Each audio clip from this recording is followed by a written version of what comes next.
nos tópicos de pesquisa operacional, engenharia de processo, planejamento e controle de produção, inteligência artificial e aprendizado de máquina, né, que é a machine learning falada. Docentes dos cursos de engenharia de produção e administração no Centro Universitário Campos de Andrade, na Uniandrade, em Curitiba. Né? Legal, sejam muito bem-vindos todos, né? Professor Ramon e todos os participantes, tá? Então, é com você, professor Ramon. Pode Obrigado, Fábio. Mandar ver. Valeu, obrigado. Alô. Bom, boa tarde a todo mundo aí, né, que chegou, quem está chegando também. Nossa, quanta gente, uns 80 alunos já. Já. Bem legal. Bom, pessoal, então no mini curso de hoje a gente vai falar sobre revisão sistemática da literatura, né? Então, a gente vai ver um pouco, assim, da importância que é, né, a revisão, tudo que está envolvido, o que isso agrega na nossa pesquisa, né? Que tipo de importância que está trazendo e por que isso é essencial, né? De qualquer tipo de pesquisa que a gente faça, por que é essencial a gente estar fazendo a revisão sistemática da literatura. Até vou entender também por que o nome é sistemática, né? Revisão sistemática e não apenas a revisão da literatura, tá bom? Então, deixa eu botar aqui nos slides. Vamos lá. Então, né, na agenda, né, como eu falei, a gente vai falar sobre a importância, né, da revisão sistemática da literatura, passar assim um pouco para vocês a definição básica do que é, né, chamar de RSL, tá? As fases da revisão, né, e por fim uma aplicação básica aqui, que eu já fiz também alguns artigos e também uma proposta para a gente estar trabalhando umas atividades básicas aqui com vocês hoje, tá? Então vamos lá, né? Então por que fazer uma revisão da literatura, né? Primeiramente, a revisão da literatura é uma das partes mais essenciais do seu trabalho acadêmico, né? Seja o seu TCC, o seu artigo, sua dissertação de mestrado, né? Sua tese de doutorado. Por quê? Porque uma vez que você fazendo a revisão da literatura, né, você vai ser capaz de quê? De, primeiramente, né, mapear a literatura. O que seria isso, né? Mapear a literatura, saber quais os ramos que existem dentro daquela área que você está trabalhando. Digamos aqui que eu fale sobre inteligência artificial.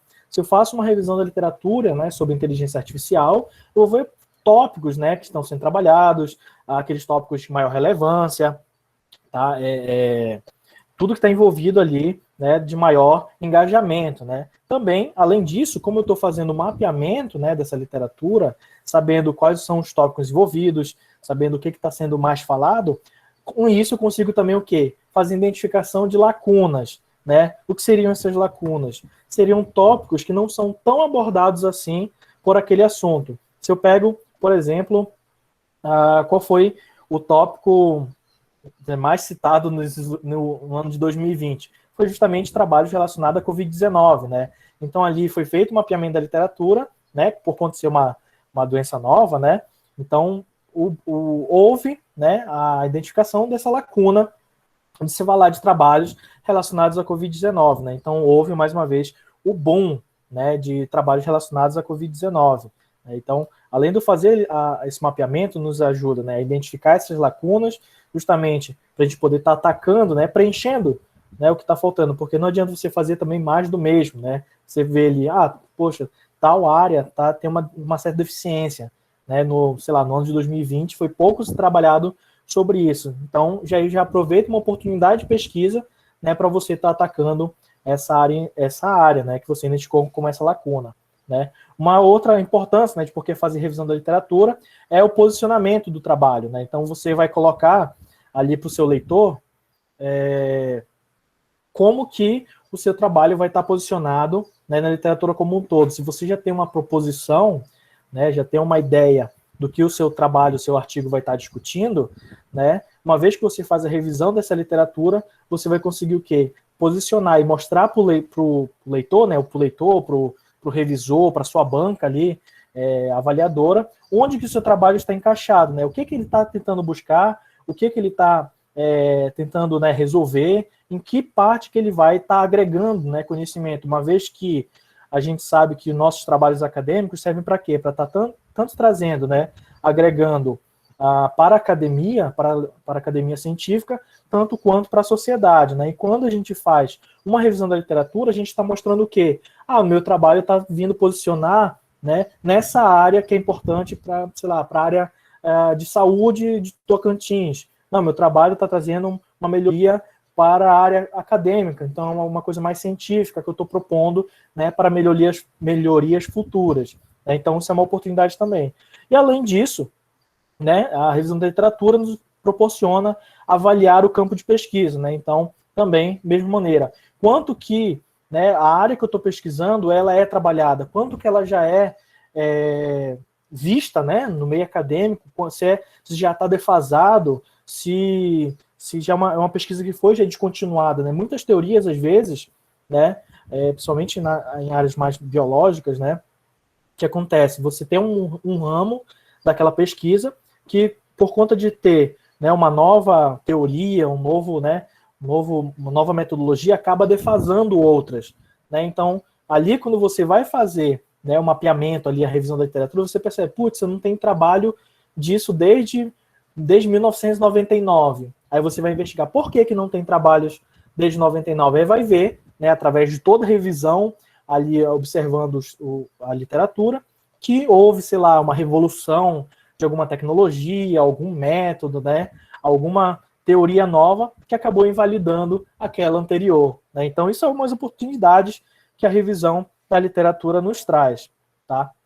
E daí vem a questão, né? Como fazer uma revisão da literatura? Tá?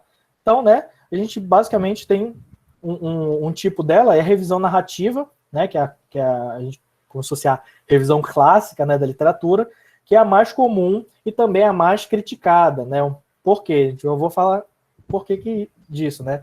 Justamente porque essa revisão narrativa, né, ela vai fazer o quê? Vai trazer uma descrição, né, de um campo de pesquisa a partir de alguns autores. Né? Então, muitas das vezes, a revisão narrativa, ela traz o quê? A gente vai trazer aqueles autores que já são conhecidos por nós, né, e que está trazendo apenas ali um conhecimento já clássico, né? A gente traz aqueles, digamos assim, sempre em todas as áreas tem aqueles 4, 5 autores, né, que já publicaram vários livros, sempre daquela mesma área, que a gente trata eles como os principais, né, os cabeças ali daquela área. O Fábio até pode dizer, né, dentro do mineração de processos, que tem ali o Van der Aalts, né, que é o cara da mineração de processos. Então a gente costuma, esse cara é o cara da mineração de processos, então vou utilizar só trabalhos do Van der Aalts, né? Isso acaba, por que isso é um problema? Porque a gente acaba enviesando, né, o trabalho, porque a gente está buscando apenas uma visão, né? A gente, como pesquisador, está trazendo apenas um lado, né, da história para o nosso trabalho. E isso acaba sendo prejudicial para a nossa pesquisa, porque com esse viés, né, que a gente está criando, a gente está buscando só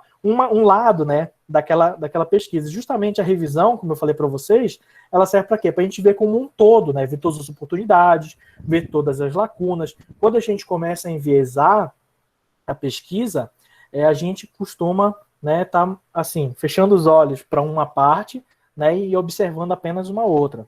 E daí vem, né, a revisão sistemática, né, que é justamente essa que a gente busca fazer no meio acadêmico, que é um processo, né, científico e totalmente transparente, né, porque ele busca, né, identificar as principais contribuições científicas num campo de pesquisa. Né? Ele minimiza esse viés do pesquisador. Por quê? Justamente porque a análise que é feita em uma revisão sistemática ela é muito mais objetiva, né, do resultado. Ou seja, a gente não vai fazer em relação apenas a um tipo de pesquisador, ou apenas alguma área, algum grupo de pesquisa, qualquer que seja, né? A gente vai fazer um apanhado, um panorama do cenário como um todo, né? Então vai buscar tanto aqueles, provavelmente, né, esses autores que já são clássicos, eles vão estar presentes, com certeza, mas também vão estar presentes outros pesquisadores que até podem ser, né, esses pesquisadores que podem aparecer, são as novas tendências, né, porque, como a gente sabe, né, a ciência é como a vida também, né, é cíclico. Então, o pesquisador que está em ascensão agora, né, ele pode ser o futuro ali, que vai ser a referência, né, naquela área. E isso, a revisão sistemática, ele consegue observar isso com a gente, né? Quando a gente vai fazer todo o histórico, né, da revisão, a gente percebe, fulano de tal ali, ele publicou muitos artigos relevantes nos últimos anos, né? Então ele já vê a ascensão ali de novas pesquisas, né, de novos pesquisadores, isso que vai tirar o viés, né, de nós pesquisadores, né, da pesquisa, porque a gente está englobando o todo, e não apenas em um campo, né, em uma área que a gente está atacando.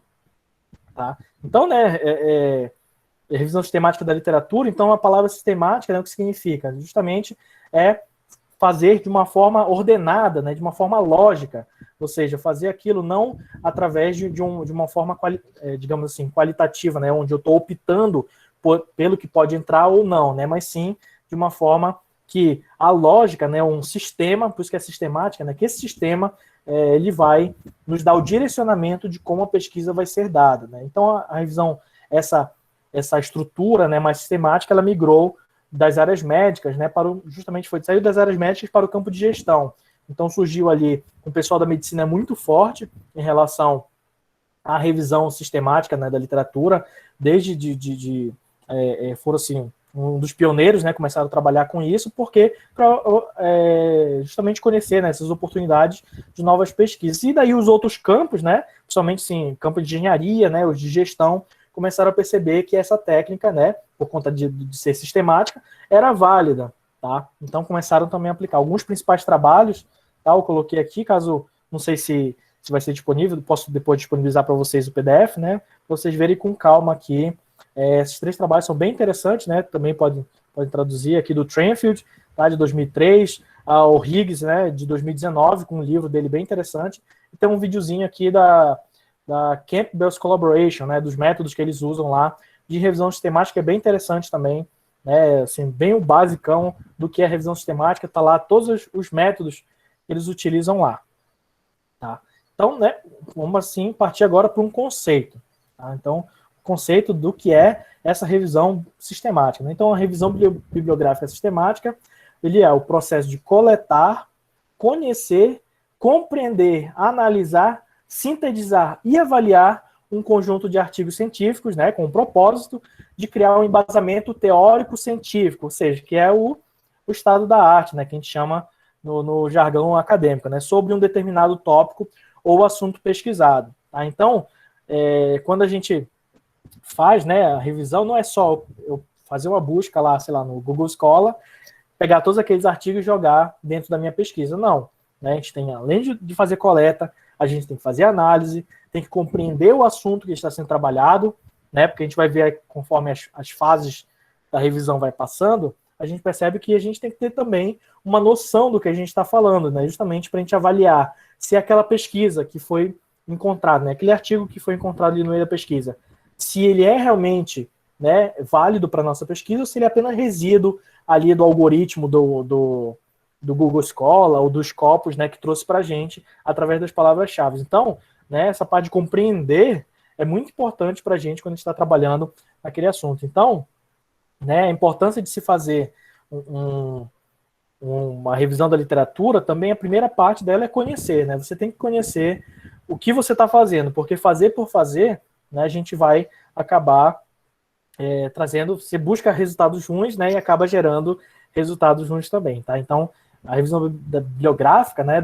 uma revisão sistemática, ela traz todas essas funções que a gente tem que ter, né? Tanto de coletar, conhecer, compreender, né, analisar os dados que estão sendo buscados, sintetizar esses dados e, por fim, fazer uma avaliação se esses dados são realmente necessários ou não para a nossa revisão. Tá? Beleza? Então, né, mais uma vez reiterando, né, a revisão sistemática da literatura, ele é um processo, né, ordenado de maneira lógica, né, de forma lógica. Então, o método, né, é o caminho. O método seria o caminho pelo qual a revisão da literatura irá passar, né, ele deve ser bem definido e delimitado. Né, ele deve ser adaptado às necessidades da pesquisa. Como a gente vai ver aqui, por ser uma forma ordenada, né, uma revisão sistemática, ele garante que o quê? Que é o modelo que eu vou utilizar, ele tem que garantir a reproducibilidade, né? Isso significa que quando eu fizer a minha revisão da literatura, eu vou criar um protocolo, né? Eu vou ter uma ordenação lógica, que quando, sei lá, o Fábio for fazer também a mesma pesquisa, e se ele seguir o meu protocolo, ele vai obter os mesmos resultados, que é um pesquisador lá da China vai poder fazer na mesma base de dados, fazer o mesmo protocolo e vai chegar nos mesmos resultados. Né? Isso que é a garantia que a revisão sistemática vai nos trazer, né? Garantir que aquilo que eu estou fazendo é um método científico, né? Ou seja, é ordenado e sistemático.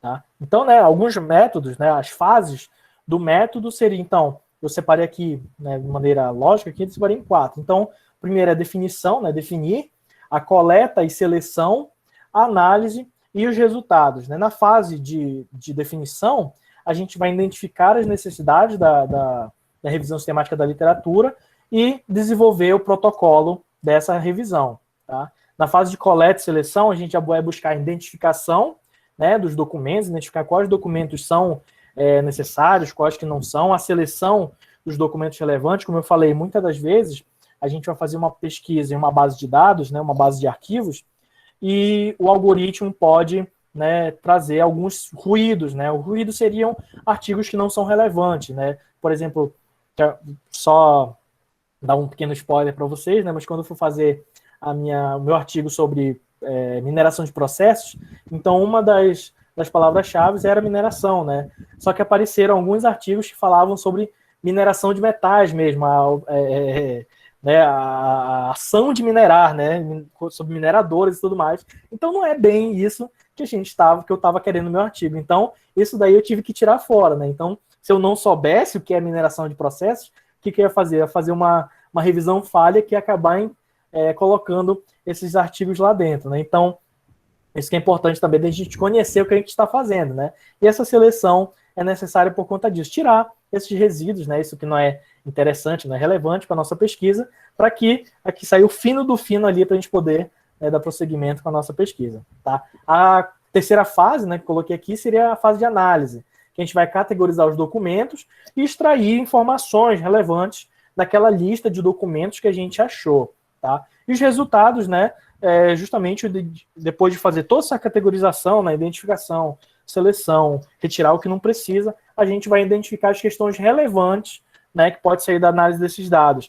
Eu percebi que no país tal tem uma alta taxa de artigos publicados, então percebo que ali é porque tem um grupo, aí eu, analisando mais a fundo, eu descobri que tem um grupo de pesquisa que é forte naquele determinado país. Aí, tipo, esse é um resultado relevante, sabe? Qual autor, né, tem trabalhado mais com isso, qual o tipo de pesquisa que tem sido feito, né, dependendo da minha análise, em qual periódico é o mais citado, qual o congresso, né, o mais relevante, são informações que a gente consegue extrair dessa fase de resultados, né, da nossa revisão sistemática da literatura. Tá? Então, né, vamos passar agora para as fases. Então, a primeira fase é a definição, né, definir.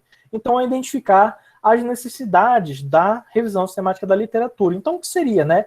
Assim, primeiro a gente tem que se perguntar qual que é o objetivo dessa revisão sistemática, né? Qual a pergunta que ela pretende responder? Isso é muito importante porque, como eu falei para vocês, tudo que a gente faz, principalmente quando em questão científica, a gente tem que ter um objetivo, né? A gente tem que ter um norte. Então, quando a gente faz também a revisão da literatura, a gente quer responder alguma coisa, né? Então, o que é a nossa revisão da literatura? O que eu estou querendo buscar com isso? Eu quero saber quais são as principais áreas abordadas na inteligência artificial nos últimos 5 anos. Isso é um objetivo. Então, a minha revisão da literatura vai ser galgado, né? Vai ser destrinchado ali para que esse objetivo seja alcançado, né? Quais são os congressos mais relevantes na área de, sei lá, de oncologia? Aí eu vou fazer uma revisão sistemática da literatura e definir ali quais são os congressos que mais têm artigos sobre oncologia, né, no mundo, ou no Brasil, por exemplo, né, na área, sei lá, da contabilidade, quais os tipos de trabalho sendo feitos em micro e pequenas empresas, né, quais são as áreas da contabilidade que está sendo adotada. Então, uma infinidade de objetivos, mas o importante é a gente definir o que a gente está querendo, né? Então, muitas das vezes também a revisão da literatura, quando é utilizada dentro de uma tese, né, de uma tese, um TCC, né, da dissertação de mestrado de vocês, também o objetivo dela vai ser, logicamente, buscar o mesmo objetivo que a própria tese está buscando, né? Então, se a sua tese tem um objetivo já fixo, aquela revisão ela vai mostrar, né, quais trabalhos estão sendo buscados naquela área que você está trabalhando, né? Vai mostrar ali por que a sua pesquisa está sendo relevante. Então, muitas das vezes na tese de doutorado, né, a gente tem que fazer algo novo, né? Então, muitas das vezes a nossa revisão da literatura vai buscar quem não quem que está sendo trabalhado ali, mas sim vai buscar identificar lacunas, né? Porque a gente identificando a lacuna, a nossa tese, né, a nossa pesquisa, que vai estar preenchendo, né, essa lacuna, vai estar justamente respondendo esse espaço que está de oportunidade de pesquisa. Tá? Então, a definição é muito importante, porque a gente tem que saber muito bem o que a gente está fazendo, para onde a gente vai chegar. Né? Porque se a gente não tiver uma definição, vou fazer uma revisão da literatura para quê? Não sei. Então, como é que você vai chegar no resultado final se você não sabe nem para onde você está querendo ir? Né? Então, importante, primeiro passo. Parece bobo, assim, qual o objetivo? Mas isso vai dar o norte ali, o direcionamento da sua pesquisa. Né? Alguns exemplos, né, de objetivos. Quais são as principais características na literatura atual sobre a medição de desempenho e sustentabilidade? Aí, né, o objetivo que a revisão vai buscar. Caracterizar o campo de pesquisa, né, de engenharia de produção, seus principais tópicos de pesquisa, métodos, autores e áreas de pesquisa para futuras pesquisa, fornecendo uma visão geral da área. Também, mais um exemplo, né? E, por exemplo, o que se tem produzido na literatura a respeito da mineração de processos aplicado na indústria manufatureira, né? Que foi, no caso aqui, esse foi o resultado do meu artigo publicado. Né? Então, são alguns exemplos básicos. Você pode aplicar, né, na sua determinada área. Imagino que deva ter alunos aqui não só da medicina, né, mas de outras áreas aí, que também, né, apesar de ter vindo da medicina, mas como a revisão ela é geral, né, ela é sistemática, então qualquer área, né, a gente pode buscar. Eu estou trazendo aqui mais exemplos da engenharia, que é o meu foco, né, minha especialidade, então eu vou falar do que eu sei. Mas, né, independente a área que você estiver trabalhando, a aplicabilidade é perfeita também. Né? A segunda fase, né, a gente está primeiro em definir, tá? Fase de definir. Então, a gente vai desenvolver também, nessa fase, desenvolver o protocolo da revisão da literatura. Né? Então, vai definir o quê? As decisões sobre o andamento da revisão, né? E algumas informações que vai ter dentro do protocolo. Aquilo que eu falei.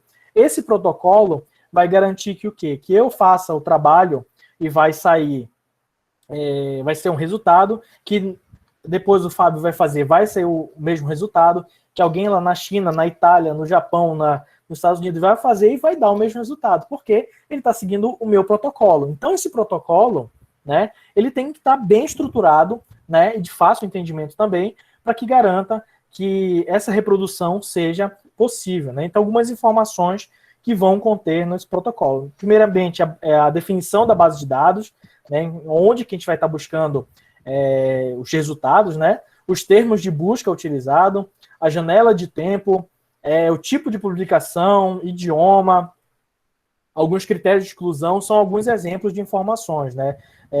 Naqueles trabalhos que eu citei, né, anteriormente, eles também têm outros exemplos de algumas outras restrições que a gente pode estar colocando na nossa pesquisa que pode estar dando mais um direcionamento. Mas aqui, no básico, né, que a gente costuma achar nas bases de dados, são esses tópicos utilizados. Tá? Né? Então, aqui eu vou trazer um exemplo do que eu fiz ali no meu artigo, né, de mineração de processos. Então, eu tive duas bases de dados. Então, uma base de dados foi a Scopus, né, que é uma base da editora Elsevier, tá? E a segunda base foi a Web of Science. Tá? Então, eu tive duas bases diferentes. Tá? Então, os termos de busca, né, meus descritores, eu utilizei ali Process Mining, and Manufacturing, né, ou seja, mineração de processos e manufatura, e eu coloquei também ou produção, porque aí vai vir mais um exemplo, né, da prática ali que aconteceu. Quando eu fiz pesquisas procurando mineração de processos e manufatura, eu percebi que a pesquisa ficou muito enviesada apenas para trabalhos feitos na América. E daí eu pesquisando, né, eu percebi que o termo específico para produção, na Europa, eles utilizam production. Só que nos Estados Unidos, né, e quem tem o costume de falar inglês mais americano, utiliza manufacturing, que é manufatura. Então, de uma forma para eu obter resultados, né, do mundo todo, então coloquei essas duas formas de pesquisar. Então, mineração de processos e manufatura, ou a produção, porque eu estaria englobando tanto quem fala inglês americano, né, quem costuma escrever artigos utilizando inglês americano, e quem também utiliza inglês britânico, né, o inglês mais europeu. E daí eu consegui fazer englobar todo mundo. Né? Então isso também é uma oportunidade, quando você vai pesquisar, de perceber temas, né, ou termos que às vezes são mais comuns em uma região e não são tão comuns em outra região, né? Então foi uma forma que eu encontrei, né, que eu percebi, putz, quando eu fui fazer ali a pesquisa, fiz um mapa ali, né, para pontuar ali onde que estava aparecendo mais trabalhos, eu percebi que só aparecia Estados Unidos, Brasil, América Latina, né, alguns países da Ásia, mas a Europa, um ou outros trabalhos. Eu fiquei, putz, não, tem alguma coisa errada. Aí eu fui fazer uma pesquisa, botei o termo production, foi quando começou a aparecer. Eu comecei a ler trabalhos, né, com inglês britânico e percebi que lá eles têm um costume de utilizar production, né, que é produção, ao invés de manufatura. Foi aí que eu consegui deixar minha pesquisa muito mais ampla e tirar o quê? O viés do pesquisador, né? Porque como eu tenho ainda o costume de escrever artigos em inglês utilizando o inglês americano, eu estava enviesando minha pesquisa. E com isso eu acabei tirando um pouco mais do viés que eu estava criando. Tá? Então, como os termos de pesquisa foi utilizado nas Scopus, né, do lado esquerdo aí do gráfico, eu acredito que dá para ver, né, Fábio? Dá para ler direitinho os termos aí? Não sei se a fonte está muito pequena. Sim, Ramon. Tá tranquilo. Beleza. Beleza, obrigado. Tá, então mesmo, né, mesmo os termos que eu coloco nas Scopus, né, como eu tenho que garantir que a mesma pesquisa seja feita, a mesma coisa eu coloco, né, no Web of Science, né, ou talvez no Google Scholar, ou na Cielo, né, independente da base que você utilizar, você utiliza o mesmo protocolo. Tá? Então, ali no Scopus, né, eu consegui 118 resultados, e no Web of Science, que acabou sendo um pouco menos, né, um pouco menor, né, o campo, 31 resultados. Tá? Aí a minha fonte, né, a fonte de pesquisa, onde esses artigos vão estar. Eu optei por colocar apenas revistas científicas, né, periódicos, e os anais de congressos. Por quê? Muitas das vezes também tinham ali TCCs, dissertações, tinha capítulos de livros, né, ou livros completos. Isso eu não quis incluir porque, se eu não me engano, na Web of Science, ele não tinha a opção de incluir, talvez, essas mesmas bases. Então, também, para não influenciar, para não, digamos, priorizar uma base e acabar prejudicando outra, você mantém as duas niveladas com o mesmo tipo de pesquisa. Como a Web of Science estava restrita apenas a artigos científicos e artigos de análise de congresso, mantive a mesma área nas duas. Senão nas Scopus ia ter capítulo de livro, ia ter teses, dissertações, e daí não ia ser tão interessante para a gente. Né? Daí, com isso, né, tive 80 resultados nos Scopus e 31 resultados no Web of Science. Tá? Aí outra restrição que eu fiz foi em relação ao idioma. Mais uma vez, para facilitar, né, o tipo de busca, a gente costuma utilizar a língua inglesa, né, principalmente nessas bases que são internacionais. Por exemplo, no Google Scholar, você já tem essa opção de colocar apenas a língua portuguesa, né, então, que vai ter resultados resultados nacionais. Né. Como essas bases são de artigos, né, de revistas e congressos internacionais, então a maioria esmagadora dos resultados vão ser em inglês. Então, a opção de inglês, né, fez a diminuição de alguns artigos, né, aí ficou 73 artigos na Scopus e 30 artigos na Web of Science. Como eu fiz duas bases, né, diferentes, elas tinham artigos que eram iguais, né, duplicatas, entre uma e outra. Como o resultado é apenas um, então não adianta eu contar, sei lá, um artigo A que vai aparecer na base Scopus e na Web of Science ser contado duas vezes, né, porque eu vou estar fraudando ali o resultado, porque ele vai contabilizar duas vezes, ou seja, o autor ali vai ser contabilizado mais vezes, a revista vai ser contabilizada mais vezes, então o que a gente faz? Junta as duas bases e exclui, né, as duplicatas. Então percebi que dentre, né, a Web of Science e a Scopus, eles possuíam 29 duplicatas. Tá? Com isso, né, aí fazendo mais o outro filtro, né, que é da exclusão, né, de não utilizando critérios de não relevância, né, que justamente qual era o critério? Eram trabalhos que não faziam parte da minha busca. Qual era? Mineração de processos na indústria de manufatura. Era isso que eu queria responder. Então, o que foi que eu tirei? Trabalhos que não falassem de mineração de processos, porque ele pegava o quê? Ele pegou, como eu falei para vocês, pegou trabalhos falando sobre mineração mesmo, de metais, né? De carvão e tal, muitos trabalhos sobre isso, ou falava sobre processos de manufatura, mas não falava sobre mineração de processos, ou também falava de mineração de processos, mas não falava sobre a indústria manufatureira, né? Então foi critérios que eu utilizei que realmente fizesse um funilamento que apenas os trabalhos que falassem de mineração de processos na indústria de manufatura fossem mantidos. Com isso, a gente excluiu mais 39 resultados. Com o total, né, finalizou, então, tanto na base Scopus quanto na Web of Science foi juntado, e no final nós tivemos 35 artigos para poder fazer análise do meu trabalho. Tá? Então, isso aqui é um protocolo básico. Se você for dividir, né, isso em dois, você percebe que é um protocolo apenas, tá? Que foi escolha da base, escolha das palavras-chave, a fonte de pesquisa, idioma e não relevância. Foi basicamente isso. Esse é o protocolo. Só que foi aplicado 2 vezes.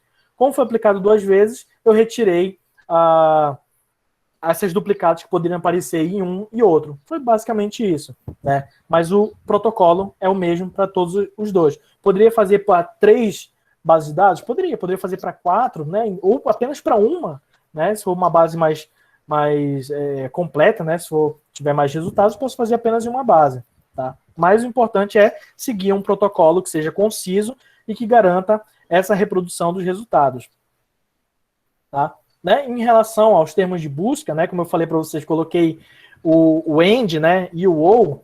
Então, nesse termo de busca, né, a gente tem string de busca, né? Que é a expressão utilizada para realizar essas buscas, né? Então, é necessário identificar as palavras e termos referentes ao tema de pesquisa e como deve ser o relacionamento entre elas, como eu falei para vocês. Eu queria, então, fazer mineração de processos. Então, utilizei, como está fazendo o termo em inglês, Process Mining. Aí, eu queria que tivesse Process Mining e manufatura ou produção. Então, eu coloquei os operadores lógicos booleanos, né? Então, você percebe ali, se eu colocar, né, do lado esquerdo o AND, então, gato e cachorro. Tá? Então, vai aparecer só o laranjinha ali, porque ele vai mostrar trabalhos que falam de gato e trabalhos que falam de cachorro, ou seja, os dois ao mesmo tempo. Então, o AND garante que eu vou ter buscas que vão tratar dos dois assuntos. Quando eu coloco o OU, eu já estou agregando um todo, né? Então, eu vou fazer trabalhos que falam só de gato, eu vou ter trabalhos que falam só de cachorro, e eu vou ter trabalhos que falam de cachorro e de gato. Então, por isso que o meu termo, vou até voltar aqui, que eu coloquei mineração de processos, aí eu já fiz uma área aqui, e manufatura, aí já mantive a interseção, né, que teria que falar de mineração de processos e manufatura. E eu botei o ou produção, ou seja, que falasse de mineração de processos e manufatura, e eu gerei o ou de produção, ou seja, podia ter tanto manufatura quanto produção, e poderia ter manufatura e produção naquele mesmo artigo, né? Então, mantive esse ciclo dos 3, mas que tivesse essas restrições, né? E eu poderia, aí, nessa pesquisa, eu garanti o quê? Que eu não vou ter trabalhos que vai falar sobre mineração de processos, mas não vai ter a palavra escrita manufatura e não vai ter a palavra produção, né? Esses trabalhos são só de mineração de processos, eu retirei porque eu estou utilizando essas strings booleanas, né? Esses operadores lógicos, tá? Isso daqui é bem importante, porque se a gente deixar as palavras só genéricas, né? Se eu colocasse num termo de busca só, eu poderia dificultar o algoritmo, né, da base de dados e estar me devolvendo resultados que são relevantes, tá?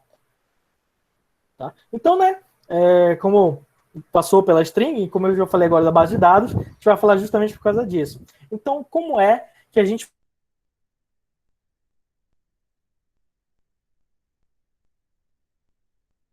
dado assim tem sua peculiaridade, né? Como eu falei para vocês, os Scopus ali, ele tinha uma base mais completa, enquanto o Web of Science já tinha algumas restrições, né, em relação ao tipo de trabalho, já não tinha capítulo de livro, não tinha tese, não tinha dissertação, isso é uma peculiaridade dele, né? Então, a maioria das vezes, né, a possibilidade de busca, quando você vai colocar essas esses termos de busca, você vai buscar palavras que estão tanto no resumo, né, que é na abstract, como no título, ali nas palavras-chave, ou até mesmo no texto completo. Quando eu costumo utilizar essa pesquisa, eu deixo que ele marque essas 4 opções, né? Que tanto que ele possa aparecer no título, no resumo, na palavra-chave ou no texto completo. Porque alguns trabalhos, talvez eles não são tão bem estruturados que às vezes a pessoa está falando sobre mineração de processos no ramo da manufatura e ele não coloca isso na palavra-chave, talvez, como um dos campos principais,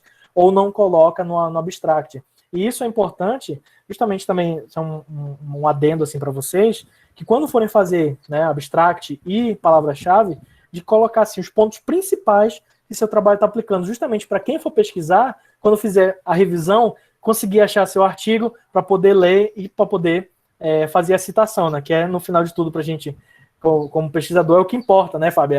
É a citação ali. Tá? E uma das bases de dados mais comuns, né, que eu sempre cito, sempre utilizo, né, o Scopus, a Web of Science, a Emerald, né, que é outra editora também, a Science Direct, que também é mais focada ali da Elsevier, a Spring Link, Taylor & Francis. Esses daqui são os principais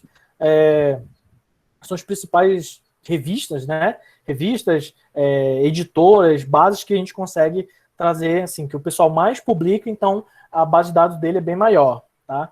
Mas também tem outras, né, como a gente pode ter aqui, principalmente com recursos brasileiros, né, a Cielo, o Google Acadêmico. Eu disse. Quer falar alguma coisa, Fábio? Não, Ramon, desculpa. Ah, tá, beleza. Tá, o Google Acadêmico, né, o Google Scholar, ele também é uma excelente base para a gente pesquisar, porque ele traz, né, ele consegue trazer tanto resultados que podem aparecer nas bases, né, nessas mais comuns do lado esquerdo, quanto, né, das do lado direito. Então ele é bem completo.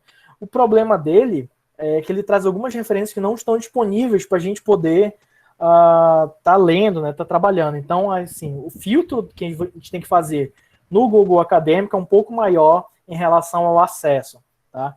Outra base de dados, né, da própria CAPES, ela tem lá no Periódicos CAPES, que eu acho que provavelmente a universidade deve ter acesso, né, Fábio, aí a Unirg, ao Periódicos CAPES, também tem uma base de dados bem legal para se trabalhar com trabalhos em português, tá? A biblioteca digital da Fundação Getúlio Vargas, portal domínio público, né, até a biblioteca digital de teses e dissertações da USP, também é uma excelente base para estar trabalhando com tendências, né, dissertações, teses. Também tem uma biblioteca digital de TCC, se não me engano, que por sinal é da Unicamp, também é excelente, tá? Então são algumas oportunidades de se fazer pesquisa em português, né? Essas bases daqui da direita, tá? Então, como escolher, né, essa base de dados? Não, uma das formas de a gente escolher é as funcionalidades de busca mais adequada, né? Então, ali, se eu quero fazer um trabalho em inglês, né, talvez eu não escolha a Cielo, porque a Cielo é mais trabalhos da América Latina. Então, não vou encontrar tantos trabalhos de relevância na língua inglesa. Isso aí é uma funcionalidade, né? Ou talvez, ali como eu botei da Web of Science, ele não faz pesquisa de artigos de capítulo de livro. Então, se eu quiser fazer um apanhado de artigos que são de livros, aí eu já não vou utilizar a Web of Science, né? Eu vou utilizar a Scopus, a Science Direct, que tem essas opções, tá? Outra forma, né, como escolher a quantidade de artigos retornados na busca. Imagina que eu vou fazer uma pesquisa, fiz ali na Cielo, mas a Cielo me deu 3 resultados só. Aí eu já não posso estar utilizando ela, né? Que análise eu vou ter com 3 resultados? Então, né, assim, eu penso que pelo menos uma base com 30 dados, eu acho que é o suficiente ali para você estar fazendo uma análise que seja um pouco mais relevante, tá? Dependendo da área, né? Porque tem áreas, por exemplo, ali quando eu fiz a mineração de processos, como é uma área relativamente nova, né, Fábio? Então, utilizando ali, ainda mais eu fiz a restrição que fosse na área de manufatura, né? E, putz, então restringi ainda mais. Então, não podia exigir que ele me desse 100, 200 resultados, né? Então, ali os 35 resultados já foi suficiente para mim, né? Outra forma de escolher quantidade de artigos relevantes, né? Eu for fazer a pesquisa, e eu só tenho artigos de revista científica que é nível C, nível B5, que daí a relevância é mais baixa. Aí, para mim, eu acho que não é interessante. Aí eu já tiro. Ou talvez eu queira fazer com esses artigos. Aí pode ser interessante. Então, vai de como você está galgando, né, a sua pesquisa. E também, né, uma das mais importantes é o acesso. Né? Porque quando a gente faz a revisão da literatura, a gente tem que conseguir pelo menos ler alguma parte do artigo. Seja sei lá, uma introdução ou no mínimo um pouco o resultado ali. Mas se a gente não tem acesso a ele, né, a gente fica mais com as mãos atadas. Quando a gente está utilizando a rede da faculdade, né, que tem as parcerias que a universidade faz, daí a gente consegue, pelo Wi-Fi da universidade, ter acesso a todas essas bases de dados. A gente consegue ler qualquer artigo que está nelas. Mas, se a gente está fazendo de casa e às vezes não tem um proxy da universidade ou não tem acesso da CAPES, aí, né, a gente tem que fazer apenas com artigos que são de bases abertas, né? Só artigos que são livres, né, para acesso de todo mundo. Aí a gente restringe mais a quantidade de artigos escolhidos, tá? Né? Aí também, precisa ser uma base de dados, propriamente dito? Não necessariamente, né? O que a gente pode escolher? Pode fazer de análise de congressos, por exemplo, tem o ENERGEP, que é o Encontro Nacional de Engenharia de Produção. É um dos principais congressos nacionais da área de engenharia de produção. Eu posso fazer, né, uma revisão da literatura utilizando só os análises daquele congresso. Quero ver quais as áreas abordadas no ENERGEP no ano de 2020, 2019, 2018. Aí eu faço dos últimos 3 anos quais trabalhos, quais grandes áreas da engenharia de produção o congresso meio que atacou. Então isso é uma oportunidade de eu fazer uma pesquisa, né? Não precisei ir numa base de dados, né? Eu fui apenas nos análises ali do congresso. Outro também, uma revista específica, né? Eu tenho, sei lá, a Computers in Industrial Engineering. Então, se eu quero saber quais os artigos, né, a tendência que essa revista ela tá tendo nos últimos anos. Aí eu faço essa análise e vejo, nossa, ela está tendendo mais a trabalhar com inteligência artificial. Então, percebo que eles estão mais... se eu fizer um trabalho de inteligência artificial para essa revista, eles têm mais facilidade de estar aceitando meu trabalho. Essa é uma forma também aí de eu estar buscando oportunidades de pesquisa, né? Então, não necessariamente eu preciso utilizar alguma dessas bases que eu falei anteriormente, né? Eu posso fazer uma base ali uma forma né, que eu tenha a utilidade. Tá? Aí também, né, nós temos a restrição em relação à janela do tempo. Né, o período de busca, o que eu quero fazer? Eu quero fazer um panorama dos últimos 5 anos, quero fazer o panorama dos últimos 10 anos, né? Depende do objetivo da pesquisa. Quando eu fiz a pesquisa sobre mineração de processos, né, na área de manufatura, como a área é relativamente muito novo, então não fiz restrição de tempo. Né? Eu fiz apenas os trabalhos, todo o histórico. Então, desde o surgimento da mineração de processos até hoje em dia. Daí eu tive aqueles resultados que eu já mostrei para vocês. Então, depende da área. Se for uma área que tem muita pesquisa nele, então não, fica meio que inviável eu estar fazendo do histórico todo. A não ser que, sei lá, sua tese seja em relação a isso, que você faz o histórico, né, da área inteira, sei lá, desde 1970 até hoje, todos os artigos envolvidos nisso. Tá?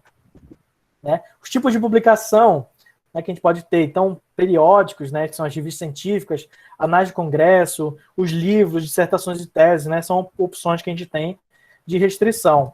Tá? Os critérios de exclusão e inclusão desses artigos, né, então são os filtros que realmente vão fazer parte da análise dos dados. Né? Então, eles devem ser objetivos e nunca numa tentativa, né, de reduzir o viés do pesquisador. Foi aquilo que eu falei para vocês. Né? Então, retirei o meu protocolo é uma forma de eu reduzir esse viés. Né? E o filtro também, eu estou fazendo essa redução, né? Porque se o filtro não foi capaz de fazer, então a minha análise posterior, eu vou ler os trabalhos e vou ver o que está incluso ou não. Tá? Isso é uma atenção especial, né? Quando o trabalho é realizado em equipe. Tá?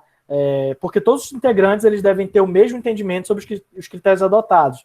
Né? Então, se você está fazendo um trabalho, sei lá, com 3 pessoas, e vocês vão dividir, sei lá, tivemos 200, 300 artigos, então vai ficar 100 artigos para cada. Então, o critério que eu escolher, ele tem que estar bem definido, porque o critério que meus 2 outros amigos vão fazer, eles têm que estar, né, tem que estar em contato, né? Porque vai que eu excluo um artigo que meu amigo não excluiria, ou que o outro artigo ou o outro amigo excluiria e eu manteria. Então é bom deixar claro que tipo de critério vai ser utilizado para também não ter essa diferença, tá? Então, quando se trabalhar em equipe, em relação a esses critérios, tem que ter uma atenção redobrada em relação a isso. Tá? Aí passamos para outra fase, tá? De coleta e seleção. Tá? Então, primeiro aqui, né, identificar os documentos, tá? Então a gente vai fazer a realização das buscas justamente com aquele protocolo, tá? Então, já tendo feito o protocolo, a gente vai fazer a parte da ação, né? Então, realizar a busca, a gente vai aplicar os filtros, né, na base, seja da área de conhecimento, idioma, tipo de publicação, verificar se tem a possibilidade de salvar a busca, né, nas bases, também, que é muito importante. Não adianta só eu fazer a busca e não conseguir salvar isso, porque eu acabo tendo um trabalho redobrado depois. Tá? Então, um exemplo ali, né, onde a gente pode fazer, na base Scopus. Tá? Então, ó, ferramentas de apoio que a gente pode utilizar, a planilha do Excel, o Mendeley, o EndNote, tá? Zotero, esses últimos três são gerenciadores de referência. Então, são uma ferramenta excelente, que vou mostrar logo em seguida, que a gente tem para poder fazer o tratamento, tá? Desses dados. Tá. Então, né, ainda nessa coleta e seleção, a gente tem que selecionar os artigos relevantes, que são justamente que vai ser aplicado os critérios de exclusão e inclusão, né, determinados ali no protocolo. E isso vai o quê? Vai gerar a padronização do trabalho, né? Porque tudo que foi feito ali do protocolo, digamos que essa parte aqui é a mais que seja subjetiva, tá? Porque vai vir da nossa leitura, do nosso entendimento da área, né? E que vai fazer a exclusão ou inclusão. Então, essa parte tem que ter muito cuidado e criar uma padronização dessa exclusão. Se um artigo foi excluído por um critério, esse mesmo critério tem que ser aplicado em todos os outros. Senão, acabo também o quê? Criando um viés nosso da pesquisa no trabalho feito, né? Infelizmente, essa parte, eu até coloquei ali no cantinho, é uma parte bem cansativa, porque a gente vai ter que fazer a leitura, mesmo que seja superficial, né? Mas tem que fazer a leitura dos artigos que foram selecionados para saber se eles têm relevância, se eles não têm, do que eles estão tratando, se eles têm alguns resultados que fazem sentido, tá? Então, é uma etapa cansativa. Essa aqui é a parte, né, que dá a dorzinha de cabeça depois, tá? Daí passamos, né, para a fase de análise. Então, que a gente vai categorizar os documentos, tá? E que categorias, né, usar, e que tipo de dados extrair. Então, né, isso daqui é a pergunta básica. Então, dentro da análise, a gente tem duas formas de se analisar. Uma é fazendo análise bibliométrica, né, que é a análise mais objetiva, quantitativa, e a análise descritiva dos dados, tá, que vai ser a análise mais subjetiva, qualitativa desses dados. Tá? Então, né, na análise bibliométrica, né, o estado da arte, ele, de um tema, né, a partir dessas análises estatísticas da produção científica, né, seja na forma de artigos, publicações, citações, patentes e outros indicadores mais complexos. Tá? Então, esse levantamento do estado da arte né, que é o quantitativo, né, análise estatística, que vai ser essa análise bibliométrica. Tá? Então, essa análise bibliométrica, ela procura padrões de publicação do conjunto de dados investigados. Então, depois que a gente fez o protocolo, coletou os dados, essa análise bibliométrica que vai dar o levantamento quantitativo, né? Então, eu até coloquei ali no final, um instrumento quantitativo para essa análise. Tá? Então, as principais análises feitas na bibliometria é o número de publicações por ano, o quantitativo de publicações por países, né? Fazendo o mapa-mundi, o número de citações, co-citação, palavras-chave, né? Que a gente faz a nuvem de palavras, né? Então, são algumas análises bibliométricas. Como eu falei para vocês, em relação a Estados Unidos e Europa, né? Justamente quando eu cheguei nessa parte, que eu fui fazer o quantitativo de publicações por países, que eu percebi que apenas a faixa da América, alguns países da Ásia, estavam incluídos. E daí eu voltei e refiz o meu protocolo, né? Então, assim, às vezes a gente faz o protocolo e depois a gente vai avançando na pesquisa e a gente percebe que tem alguma coisa estranha. Então a gente volta, refaz ali, faz alguns ajustes, né? Isso a pesquisa é isso, né, Fábio? Você vai, tenta, volta novamente, então tenta novamente, né? Se não deu certo, você refaz o protocolo, é um eterno tentativa e erro ali. Ramon, Oi. Só uma perguntinha aqui, que Aham. tem um aluno que perguntou, assim, que acho que para a gente não deixar... Vou deixar as perguntas ao final, tá, pessoal, do Uhum. mini curso. Mas é porque a gente estava lá na fase de coleta e seleção ali dos artigos, né? Tá. Aí a Érica Pina está perguntando assim, na fase de coleta e seleção, tem que fazer a leitura de todo o artigo ou é suficiente fazer a leitura do abstract? Então, muito boa pergunta, por sinal. A maioria dos artigos, basta a leitura do superficial, assim, a leitura do abstract já é suficiente, tá? Infelizmente, nem todos os artigos são tão completos assim no resumo, tá? Então, muitas das vezes, você só batendo o olho no título e no resumo, você já vai determinar se aquele artigo faz parte ou não.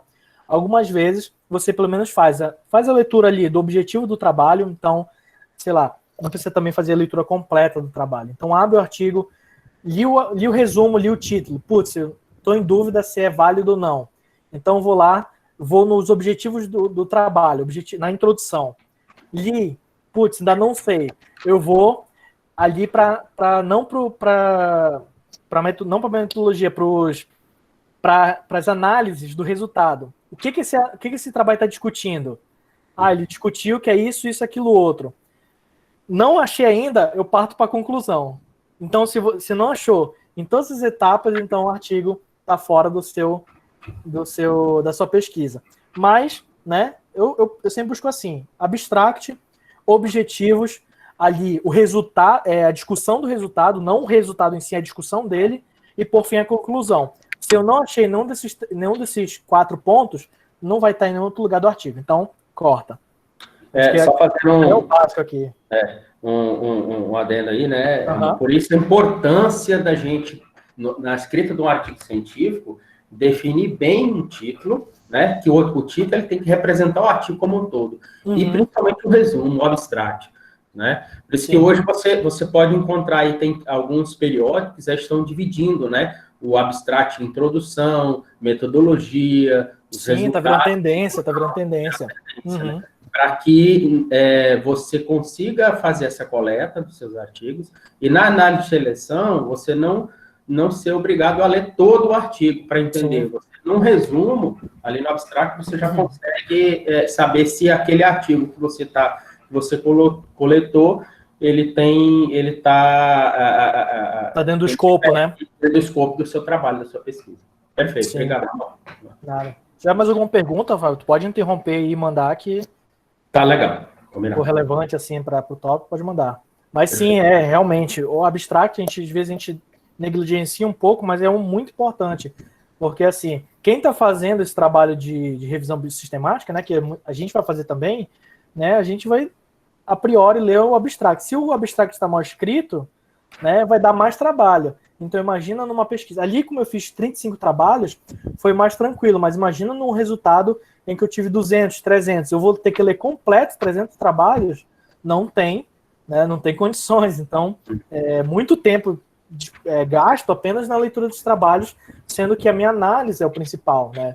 Então, fica aí essa questão, tá? Então, né, voltando aqui, análise bibliométrica, então um exemplo, né, do número de publicações por ano, tá? Então, colocando ali, né, a gente vê a tendência que é meio cíclico, né, que 2013, 2014, 15, então, viu que no ano de 2016 foi um boom aqui, né, teve 16 artigos, aí no ano de 2014 foi mais falho nessa área. Tá, ali aí a tabelinha, né, mostrando a frequência, né, porcentagem, são algumas opções estatísticas, né, para a gente estar fazendo análise. Aí quantitativo de publicações por países, né, percebendo ali a hegemonia, né, dos Estados Unidos com 16 trabalhos, ou seja, 38% dos trabalhos feitos foi nos Estados Unidos, né, seguido por Austrália, Reino Unido, né, são algumas análises que a gente pode fazer, até mostrar também o mapa mundi, ver como que está distribuído no mundo, né, os trabalhos. Aqui não por quantidade. Aqui, no caso, foi só distribuído em que país foi feito, né, não pela quantidade. Aí a gente percebe, né, que tem tanto na América do Norte, na América do Sul, ali na Europa, né, em vários outros países, alguns na África. Então, a gente percebe aqui que em todas as áreas do mundo tem, né, na América, na África, na Europa, né, na Ásia, na Oceania. Então, a gente percebe que é um trabalho bem diversificado. Aí fazendo as citações, né? O número de citações. Então, coloquei aqui os 10 artigos mais citados na base Scopus. Essa tabela aqui não é do meu trabalho, né, é de outro também, que eu achei interessante trazer. E daí ele coloca aqui, ó, que a citação a gente vai avaliar o impacto de um artigo, né, citado no conjunto de dados. Então a gente vai ver qual, dentro daquele conjunto que eu coloquei, daqueles 35, ou aqui nesse exemplo aqui dos 42, qual que são os 10 artigos principais daquele grupo, tá? Quanto que um trabalho tá tendo, qual o impacto daquele trabalho, né? Então a gente vê aqui, do Bickley aqui, né, do Genders Matter in Medical Education, de 2013, ele teve 19 citações nos Scopus, né? Logo abaixo, 11 citações, 2 citações, então a gente percebe como que esse trabalho é importante acima dos outros, né, que está sendo publicado. Então a gente pode presumir, né, que os artigos com grande impacto, ou seja, que tem muitas citações, eles são considerados de qualidade para a academia, para a comunidade científica. Então a gente percebe também, por esse modo aqui de análise, que a nossa pesquisa ela está trazendo realmente trabalhos de qualidade. Porque se a gente está buscando trabalhos que têm muitas citações, significa que são trabalhos de qualidade, que são referência para a área acadêmica. Tá? Outra análise também bibliométrica, né, a rede de cocitação. Então ele apresenta, né, redes temáticas e mostra a influência, né, e seus impactos dos autores nos seus temas. Né? Então aqui a gente um exemplo, né, de rede de cocitação, trazendo temas como Agile, Lean, estratégia, Lean Supply, Supply Chain. Então, vendo que os caras que falam de Supply Chain estão ligados aqui mais à direita, né? O cara que fala de Supply Chain, ele também faz o quê? Ele cita né, os pesquisadores de Agile. Ele está citando também, ó, gente do Lean. Aqui o Lean, olha, o Lean está citando todo mundo, basicamente, aqui desse trabalho. A gente está vendo aqui os principais trabalhos, né? E como é a relação entre esses autores. Né? Então, assim, a gente consegue observar quais os tópicos estão relacionados entre eles e quais são os principais autores e trabalhos relacionados a esses tópicos. Tá? E também a nuvem, né, de palavras-chave, ou Keyword Cloud, né, que ele vai mostrar a frequência e relação com que essas palavras-chave associadas aparecem. Tá? Então, é um diagrama que representa os maiores assuntos dentro daquele determinado campo de pesquisa. Então, avalia se a pesquisa está realmente de acordo com o escopo da pesquisa. No caso aqui do exemplo, o artigo falava sobre supply chain, claramente, né? A gente vê ali supply chain, Agile, management, né? Então, rede de suprimentos, né? Então, traduzindo aqui, gerenciamento, rede de suprimentos, performance, sustentabilidade. Então, se eu estou fazendo aí com o meu trabalho lá de Process Mining, então, aparecia aqui Process, aparecia Mine, aparecia Manufacturing, né? Aparecia às vezes qualidade, tá? Então, se está aparecendo a palavra, o ponto-chave ali que eu pesquisei com frequência, significa que a minha pesquisa ela realmente está dentro do escopo. Porque eu vou buscar as palavras-chave de todos os trabalhos, então daqueles, sei lá, 35, 40 trabalhos que eu achei, eu vou coletar todas as palavras-chave e eu vou fazer uma nuvem de palavras, eu vou perceber quais tópicos estão sendo analisados. Então a gente vê aqui, ó, estudo de caso, é um ponto ali, mapeamento, pesquisa, Lean, automóvel, tá? Então a gente percebe que nessa pesquisa tem também esses tópicos envolvidos, tá? E a ferramenta utilizada, que eu costumo utilizar para fazer essa nuvem de palavras é o WordItout, né, que está aqui no cantinho, www.worditout.com. É a ferramenta que eu utilizo para fazer essa nuvem de palavras. Tá? E a análise descritiva. Tá? Então, o que é análise descritiva? Então, de maneira mais efetiva, né, de fornecer informações sobre temas e questões de pesquisa. A análise descritiva ela vai proporcionar para a gente insights, né, que são interessantes para desenvolver pesquisas nos mais diversos campos. Então, aquilo que eu falei nos resultados que a gente vai ter.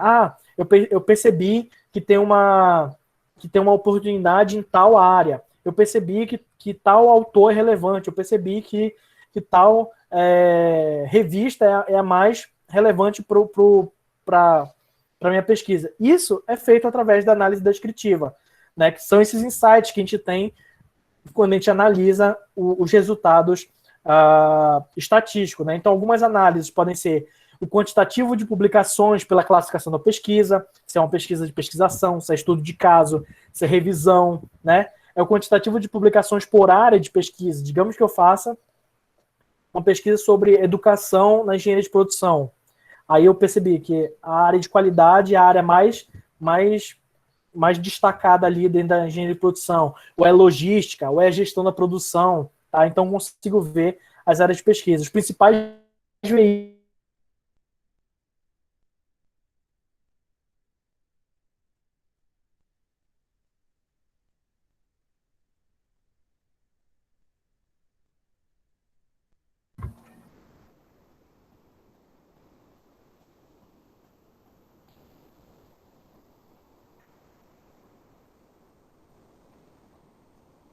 Cortou o áudio aí para vocês?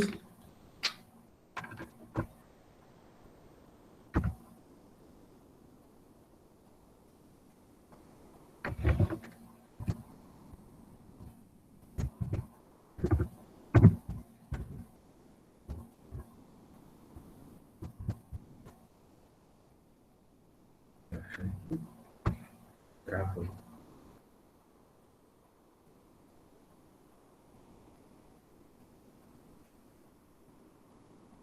Coitado.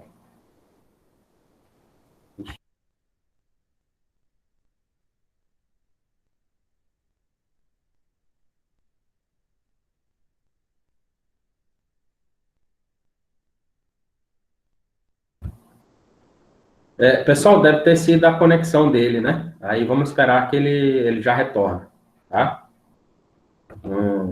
Às vezes, Curitiba, a conexão é mais instável que no Tocantins.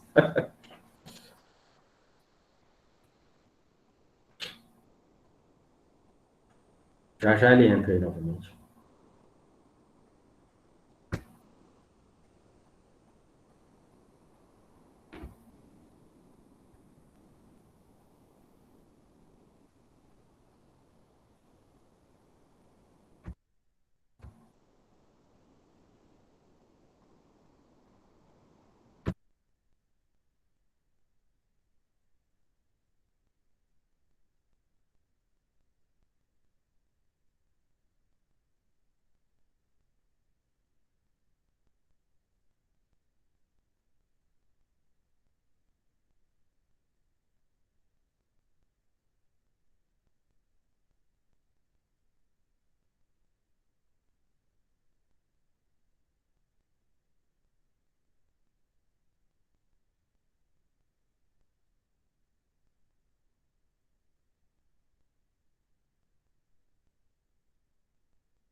Oi, sim, já conversei com ele aqui, professora.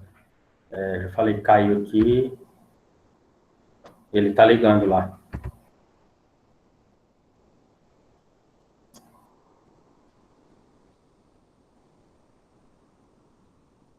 Ele está sendo gravado, né? O mini curso. Aí vai ser disponibilizado para vocês. Tá?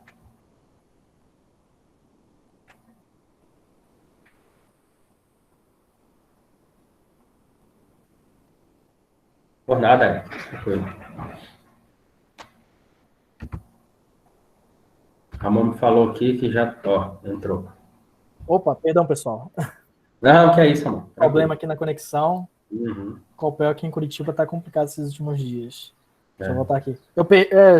Eu caí muito longe? Vocês chegaram a... Onde foi que eu parei? Não, tava fazendo análise descritiva lá. Cheguei a falar daqui quais dados extrair? Sim, você estava na parte de avaliação, análise descritiva. Uhum. Isso, análise descritiva. Tá, vou voltar aqui, beleza. Então, tá, análise descritiva, né? Então, é uma maneira mais efetiva da gente fornecer as informações sobre os temas de pesquisa. Porque nessa análise descritiva, né, que vai fornecer os insights, né, que são interessantes para a gente desenvolver pesquisas nos demais diversos campos, né? Então, opa! Tá sem slide, desculpa. Isso. Não voltou para o automático. Não. A tela inteira. Aqui, a tela 1. Quem sabe faz ao vivo, né? É. Foi? Agora foi? Isso aí. Perfeito. Beleza. Foi aqui que eu parei, né? Uhum. Tá. Então, né, esses insights que vão trazer o direcionamento, né? Do que a gente vai tratar ali no na nossa análise. Tá? Então, algumas análises que a gente pode trazer, né, para justamente essa análise descritiva, né, são o quantitativo de publicações, né, pela classificação da pesquisa, o quantitativo de publicações por área de pesquisa, eu até cheguei a falar de engenharia de produção. Então, faço quais áreas da engenharia de produção eu vou estar trabalhando.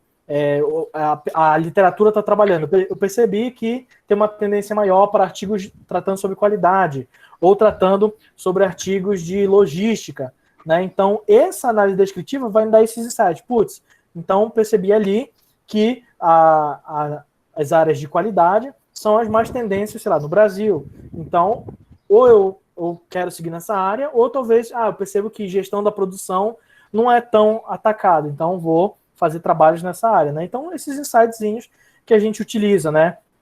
Através da bibliometria, né? Dessa análise quantitativa, que a gente tem essas análises e percebe quem são os principais autores dessa área, quem são os principais veículos. É o ENEGEP, que é o principal congresso, a Elsevier, que é o principal periódico, né? Com isso a gente percebe aonde que está levando a nossa pesquisa, né? Em que essas análises, esses insights vão ser trazidos, né, a partir da nossa bibliometria. Tá? Aqui.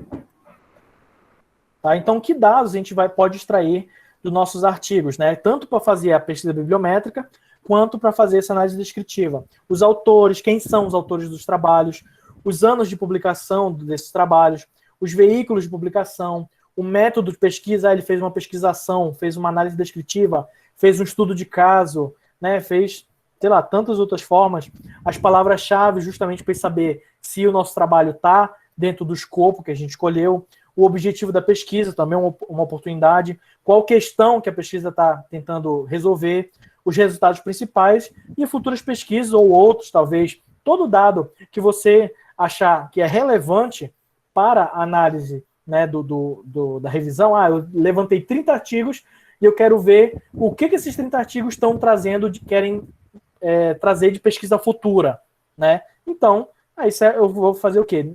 Todos os artigos eu vou ver quais as futuras pesquisas, né, que eles estão citando, né, querem fazer, eu vou abordar eles. É uma opção de uma revisão, tá? Então, dentro dos artigos, né, não apenas os metadados são importantes, mas todos, o tipo de informação que tiver ali dentro, eu consigo fazer alguma análise. Né? Basta seguir o protocolo que já foi definido anteriormente na fase de definição.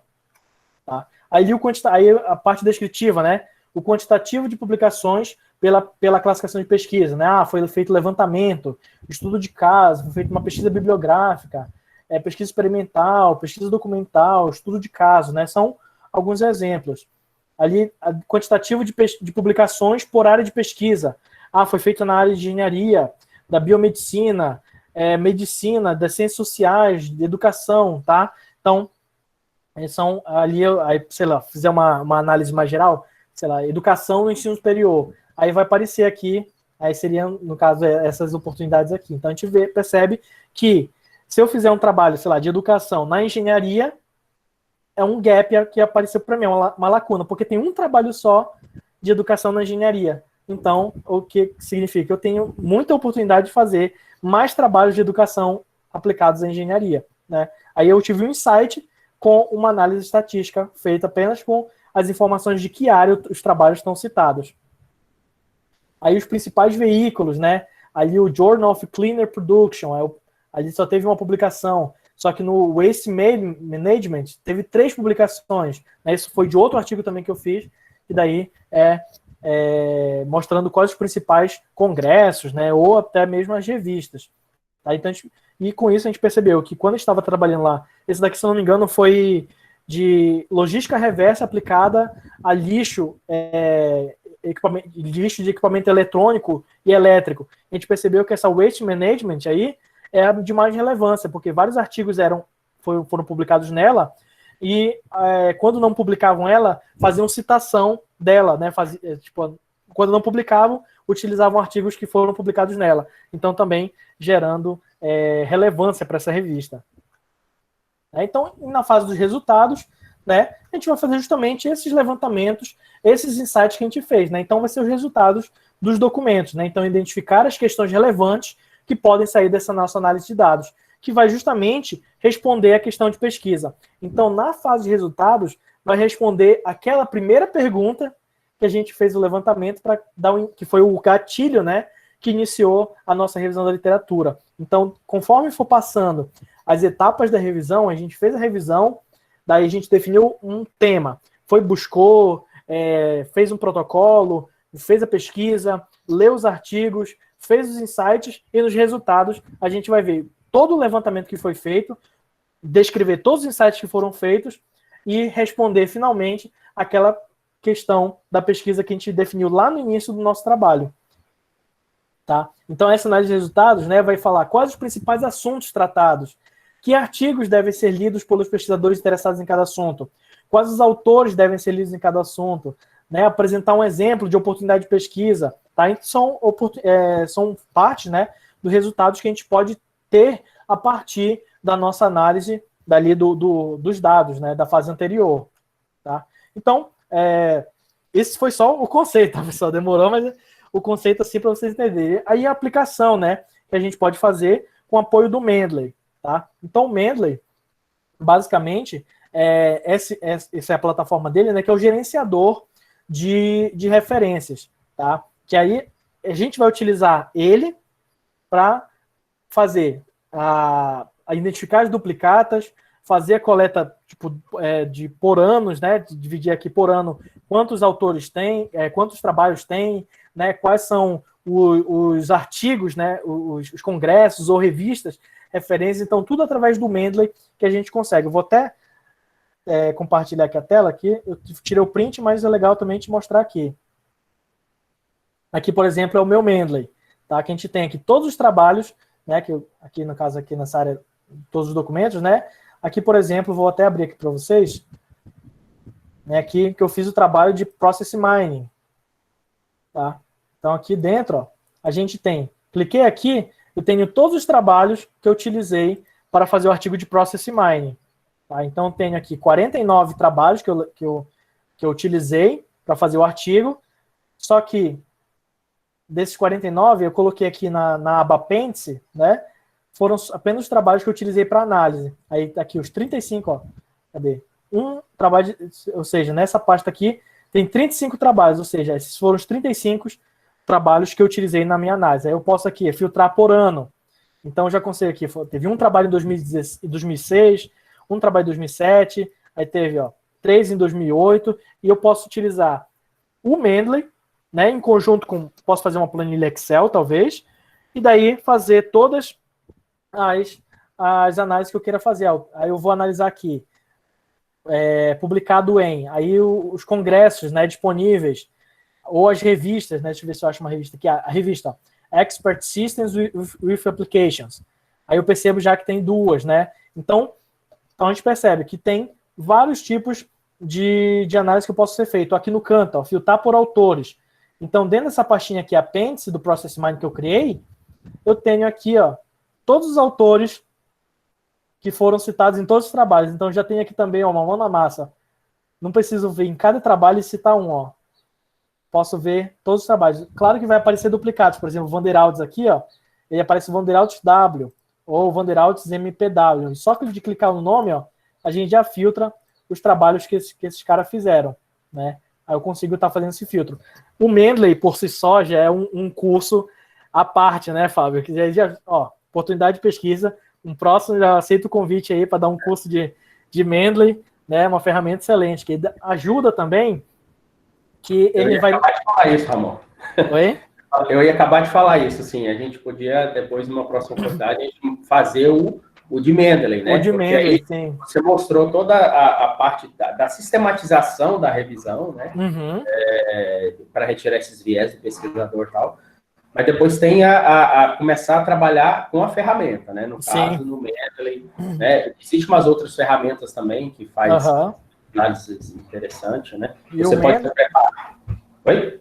Sim. E o Mendeley é legal também, ó, que eles, aqui nas ferramentas, não sei se dá para enxergar, mas ele tem aqui, ó, que você consegue ter um plugin para o Microsoft Word. Ou seja, eu criei minha pastinha aqui com todos os artigos que eu quero analisar. Se eu for lá no Word e digitar, citar, sei lá, esse Combine Case Based Reasoning, aí eu cito ele e ele já cria para mim automaticamente a minha bibliografia. Ou seja, já é um trabalho que eu automatizo, né, a minha bibliografia. Então, o Word, né, ele já faz o sumário automático e com a ferramenta do Mendeley eu consigo fazer a automatização da bibliografia, né? Aí o Mendeley tem outras ferramentas, por exemplo, ele pode só ler o abstract, que ele consegue exportar o abstract. Eu posso ter o PDF aqui dele, eu posso adicionar, aqui não, porque eu já formatei o computador e eu perdi os PDFs, mas eu poderia linkar os PDFs aqui, e daí eu abro o PDF e eu consigo fazer leitura dentro do próprio Mendeley, marcando, tipo, sei lá, dando highlight, né, nos trechos que eu quero trabalhar, e ele vai salvar tudo. Ou seja, eu posso fazer a leitura dos artigos, eu posso fazer a análise dos artigos, né, todo tipo de análise que eu consigo fazer dentro do Mendeley. E daí, depois de fazer todo o tratamento, quando eu vou escrever o artigo, pode ser no Word, ou até mesmo para quem, não sei se tem alguém de computação aqui que usa LaTeX, mas eu consigo também fazer a exportação deles para ponto .bib. Deixa eu só testar aqui que ponto .bib está para quem trabalha com computação, ó, que utiliza LaTeX e utiliza o ponto .bib, que é muito, muito excelente também para automatizar a bibliografia. Mas isso daí, como eu falei, é outro curso já. É uma ferramenta.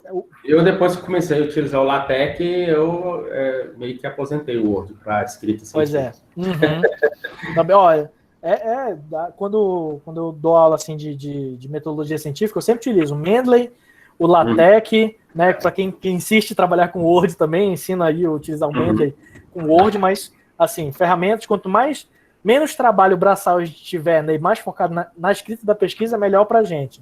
É o que eu sempre falo, né? A gente, como pesquisador, a gente não pode perder tempo com situações que não agregam valor à escrita, entendeu? Então, assim, formatar trabalho, colocar em normas, isso aí isso aí não agrega valor, né? Sim. Vai agregar valor ao resultado da pesquisa e a escrita e tal.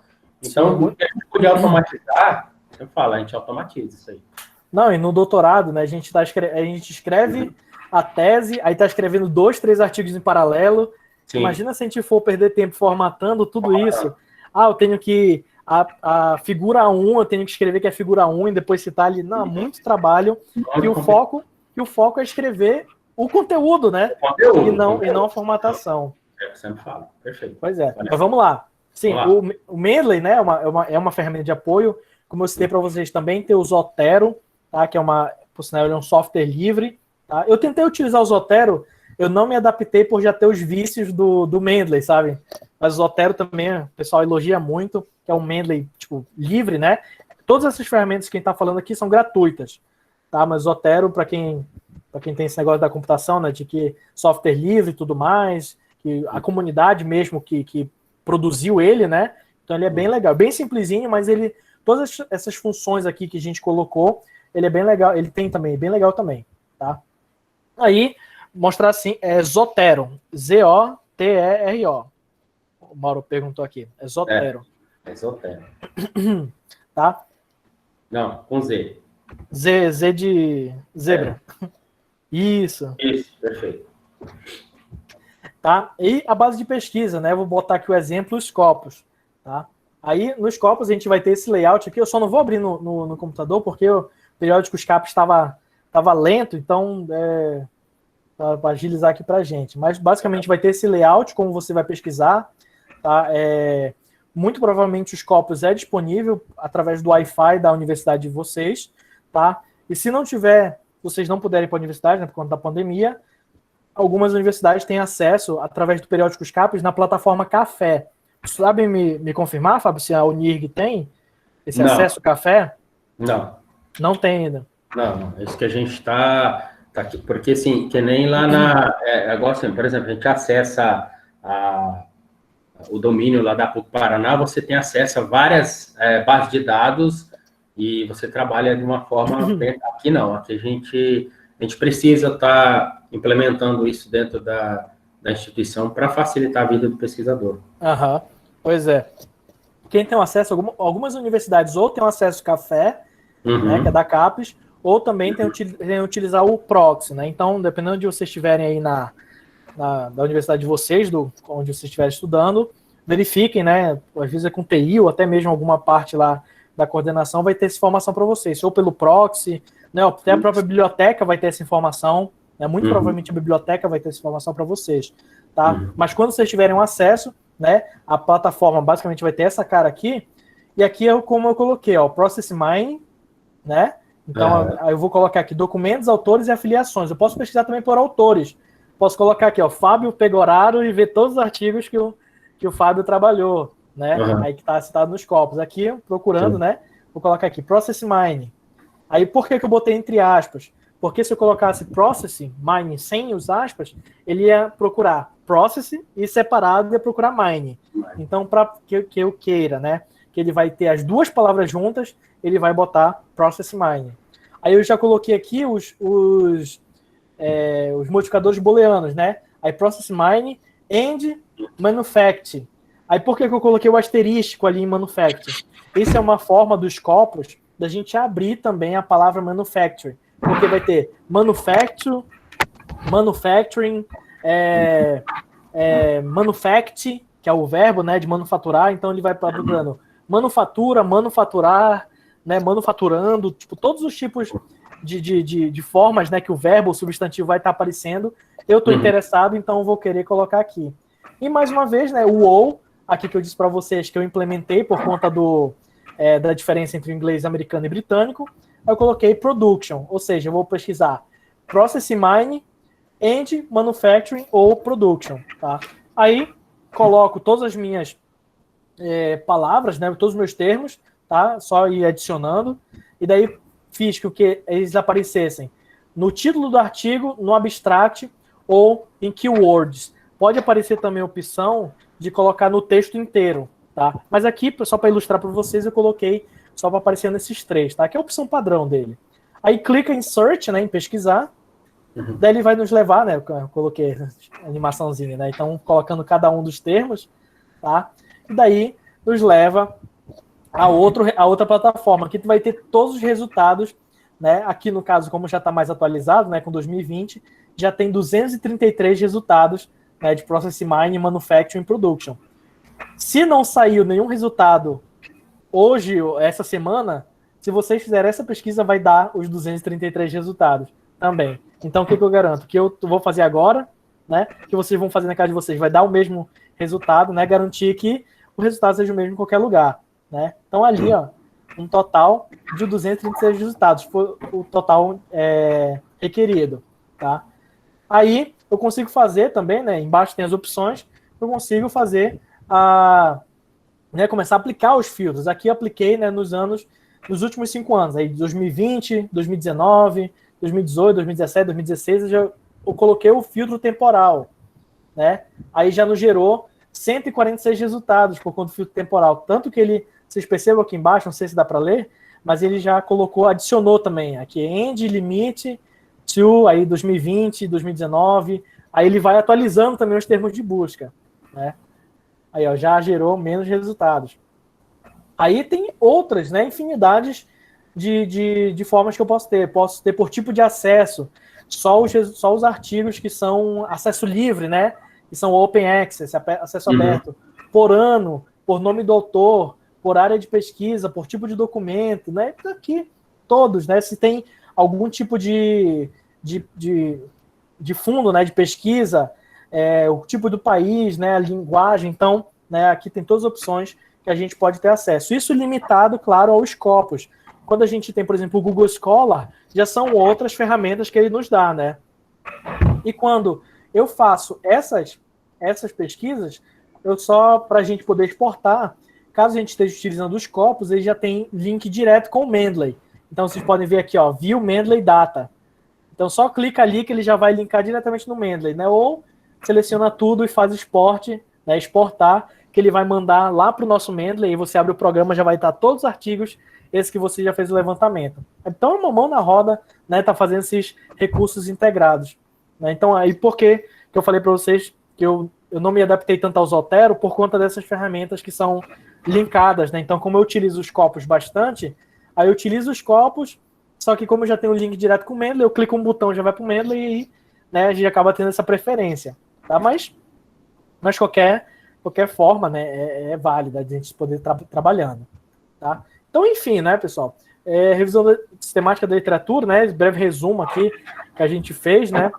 Apesar de ter demorado 1 hora, 1 hora e meia já, mas assim, é bem, assim, na prática, quando vocês vão aplicar, vai perceber que essas abordagens são bem mais fáceis, né? Assim, eu trouxe toda a teoria para a gente ter, desde o início ali, entender, né, o que é um termo de busca, esses fatores booleanos, né? Entender o porquê que é chamado de revisão sistemática, tá? Mas é a mão na massa que a gente vai ver ali, né? Então, muitas outras abordagens, né, e ferramentas podem ser utilizadas, não só essas daí que eu estou citando, né? Muitas outras podem ser utilizadas, né? E é uma atividade essencial para a ciência, né? E cada vez mais deve ser tratada como uma atividade científica, né? Justamente com método e transparência, né? Porque, como eu falei para vocês, a revisão sistemática, a revisão da literatura, não deve ser feita só por fazer, né? Ela deve ser um método científico, né? Já que a gente está fazendo ciência, a gente utiliza ciência, né? Para também todas as atividades que a gente busca, tá bom, pessoal? Então, não sei se tem tempo ainda, Fábio, senão eu só ia propor aqui uma atividade rápida para quem tiver em casa poder fazer, tá? Então, aqui é uma atividade que eu não necessariamente precisa fazer agora também, caso quem estiver no celular, mas aqui, ó, desenvolver um draft, né, de protocolo de estudo de caso, né? Então, alguns itens, né, que deve constar. Então, aqui para a atividade que eu estou propondo, fazer um objetivo da revisão sistemática da literatura, escrever só, não precisa entrar nos copos e fazer, tá, pessoal? Só a gente vai criar o protocolo aqui, né? Então, o objetivo da revisão sistemática da literatura, os termos de busca, tá? As bases que serão consultadas, o período analisado, o idioma considerado, os tipos de trabalho e os critérios de exclusão e inclusão, tá? Então, aqui botei, mais uma vez, né, o protocolo aqui que eu utilizei para vocês seguirem de base, né? Então, qual o objetivo aqui desse meu artigo, né? O que se tem produzido na literatura a respeito da mineração de processos aplicada à indústria de manufatura. Então, esse foi o objetivo. Então, eu já consigo, com esse meu exemplo aqui, eu já consigo responder essa primeira questão. Qual o objetivo da pesquisa, né? E aqui já tem todos, ó. Os descritores, né? As fontes de busca, quais os critérios de exclusão, a fonte, o idioma, a base, tá? E dá pra gente fazer legal aqui. Se vocês puderem fazendo, talvez comentando aí. Aí, enquanto vocês comentam, talvez o Fábio deve ter anotado as perguntas aí, né, Fábio? Aqui, se alguém tiver pergunta, viu, pessoal, pode colocar aí no chat aí, que a gente já propõe responder.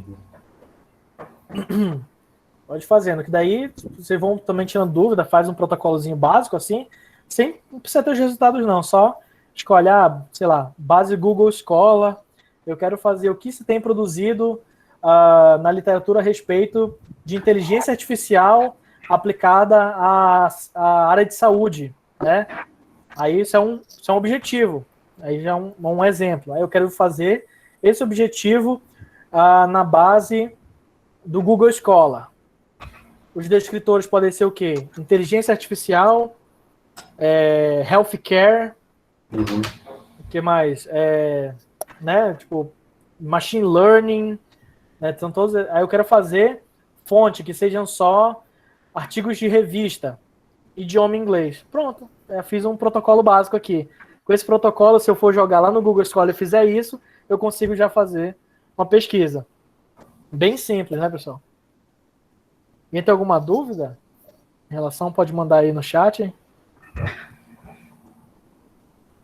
Eu tinha visto pulando várias mensagens aí. Não sei se quem perguntou já foi embora. Como o senhor descobriu esses programas? Como? Aqui é a pergunta do Wesley. Como o senhor descobriu esses programas? Como descobrir? É. Bom, primeiro, Esses programas eu descobri durante o mestrado.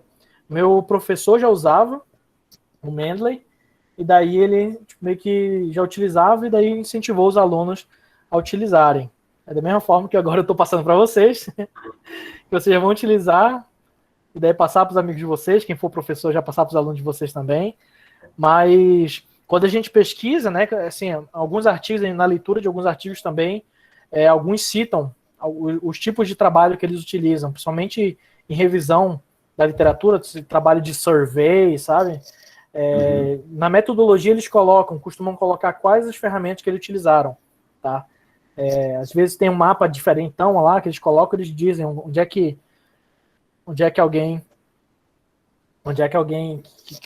vocês conseguem, né? Ó, a Carol falou, se alguém tiver interesse, a Federal do Rio Grande do Sul oferece extensão sobre Mendeley e Zotero. Olha, bem interessante. Obrigado aí, Carol. Quem já tiver um interesse já de fazer, quem está aqui, já pula lá, já. Essa semana, se for aberto, já. Eu falo assim, essa pandemia veio para quebrar barreiras da educação, né? Porque quando é que a gente ia ter uma situação dessa de estar compartilhando, você em Curitiba, compartilhando todo esse conhecimento seu e a gente agregando, né, valor aos nossos estudos. Então, muito bom, muito bom. Sim. A gente sobre aproveitar bem as diversidades aí, né? Não, acredito que aí não tem só gente do Tocantins, né? Eu vi alguém comentando ali da UT, né? Alguma coisa assim porque tem a Unitim, é Tocantins, Unitim é Tocantins, a UFT é Tocantins, né? Tem a UTF, o Instituto Federal Tocantins, né? São várias instituições, né? Mas aqui tudo Tocantins. Mas é provável que tenha gente, né? Como é online, tem gente tá aberto para o mundo, né? Então, a gente quebra essas barreiras aí. Sim. E uma coisa assim, só, pessoal, comentar que os estudos, as revisões sistemáticas de literatura, elas estão ficando cada vez mais evidenciadas, assim. Sim. Eu falo assim, tem muita publicação já da pessoa que o pesquisador vai lá, faz uma revisão sistemática de literatura, monta todo o protocolo aí que o Ramon colocou, faz essa bibliometria, né? E publica esses trabalhos. O pesquisador, ele está ali na função de mostrar os gaps de pesquisa em determinada área. E é interessante, até para a questão da visão do pesquisador, do reconhecimento do pesquisador na comunidade de pesquisa. Os artigos de revisão sistemática, eles estão sendo muito citados, né? Se você pegar aí, fulano publicou um artigo de revisão sistemática da literatura, por exemplo, no Journal Qualis A1 da CAPES, Imago Q1, por exemplo, Expert System with Application, Knowledge Based System, né? O que acontece? Rapidinho você começa a ser citado, né? Porque o pessoal está buscando revisões sistemáticas de literatura para poder até enxergar esses gaps mesmo de pesquisa. Sim, assim, além de você estar fazendo, é útil para você, é útil para os outros. Então, tipo, essa técnica é útil também para quem está pesquisando. Imagina eu fazer uma pesquisa, se a minha pesquisa é muito trabalhosa, às vezes por conta do prazo estar apertado, eu não vou conseguir fazer uma revisão completa.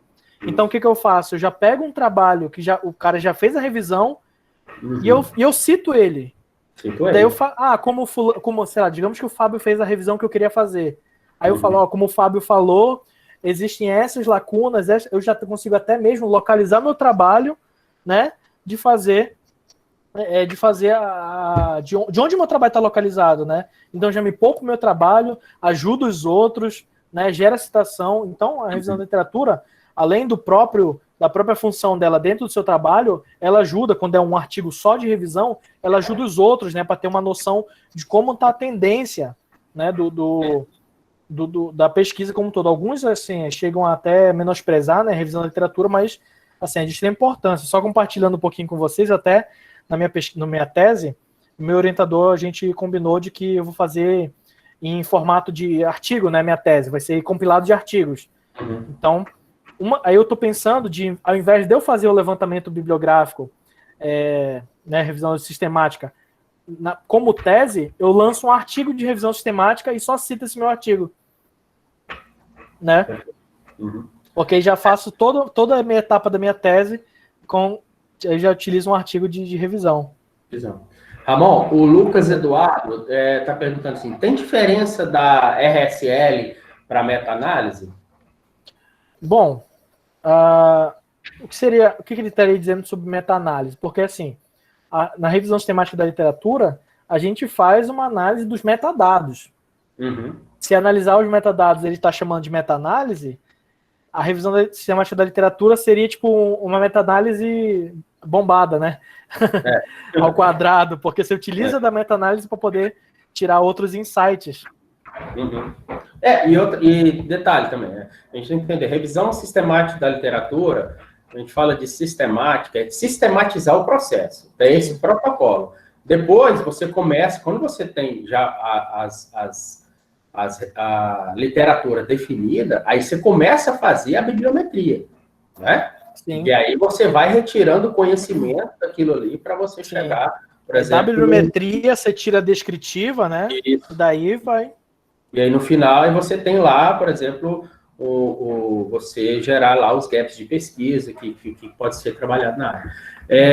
Aqui também, deixa eu ver aqui, a Érica, além daqueles trabalhos que foram citados no início, quais outros materiais, vídeo, cursos, etc., que o senhor recomendaria para aprender mais sobre RSL? Já recomendo aí o curso que a Carol já colocou aí da Federal do Rio Grande do Sul, né, que provavelmente vai citar. Se eles falam de Mendeley, provavelmente eles vão citar sobre revisão sistemática, né? Então, muito provavelmente vão citar. Mas, sim, YouTube, basicamente, né? YouTube tá aí, assim, não só para besteira, né? Para também divulgação de ciência e cursos, né? Ainda mais agora, com a pandemia, muitos professores têm postado as suas aulas, seus vídeos no YouTube. Tá? Então, se fizer uma busca lá direitinha, dá para achar legal.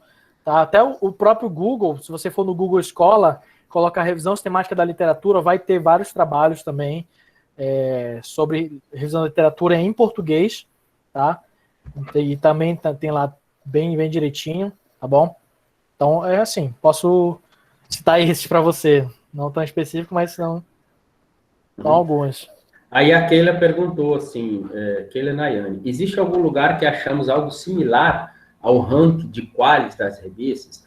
Aí até a professora Melita colocou, né, o Qualis CAPES, né, você entra lá na plataforma Sucupira e lá você consegue identificar o qualis da revista. Uhum. E também está muito comum agora a gente utilizar o Simago, né? Sim. Entra lá no Simago, deixa eu até digitar aqui, Simago. Acho que é .com, deixa eu ver aqui, só um pouquinho. Ou é Organs, deixa eu ver aqui. Simago Journal. Deixa eu colocar aqui rapidinho. Mas tem tem várias métricas que podem ser utilizadas para qualificar se um periódico, uma revista é de qualidade ou não. Né? Aqui no Brasil, por padrão, a gente utiliza o Qualis da CAPES. Tá? Em alguns casos, o Qualis não está disponível, daquela revista não está disponível no Qualis da sua área. E daí você pode utilizar o Simago. Até nosso programa lá de engenharia de produção aqui da PUC Paraná, caso não tenha Qualis, eles utilizam esse fator de impacto do Simago.